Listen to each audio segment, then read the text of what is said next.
House and Senate DFL leaders have reached an agreement on raising Minnesota's minimum wage. The agreement would increase the minimum wage to $9.50, phasing the increase in by 2016. And though both House and Senate leaders say it will help with workers' living expenses, in our top story, ABC 6 News reporter Steph Kroc talks to a business owner who says it may end up harming his business. Very, very pleased that we're able to get it done, frankly, in as timely a way as we can. Up at the Capitol, House and Senate DFL leaders are celebrating an agreement, one they think will help Minnesota workers and strengthen the state's economy. I think it's a pretty good compromise that the House and Senate have reached. It's certainly going to help hundreds of thousands of low-wage workers and entry-level workers across the state.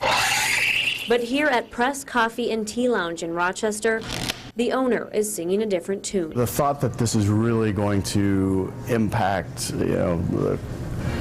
livable wages is really laughable, I think. Owner Chris Holloway employs 8 people, most of which make more than the current minimum wage of $6.15 that's been in place since 2005. The proposed minimum wage of $9.50 is above what some of my starting wages are. So at that point, whenever I cross that bridge, I'll have to make a decision because, again, like so many other small businesses, I have a finite amount that I can spend on labor. He says being forced to up wages means the money will have to come from somewhere else. Hours and number of people employed will also suffer. But state leaders backing the bill say raising minimum wage over the course of a couple years will help workers keep up with rising living costs. We've agreed to do it in a responsible manner so that the wage will increase and not lose its value into the future, so that workers don't fall behind as the cost of living of their groceries and their gas and other basic expenses increase over the years.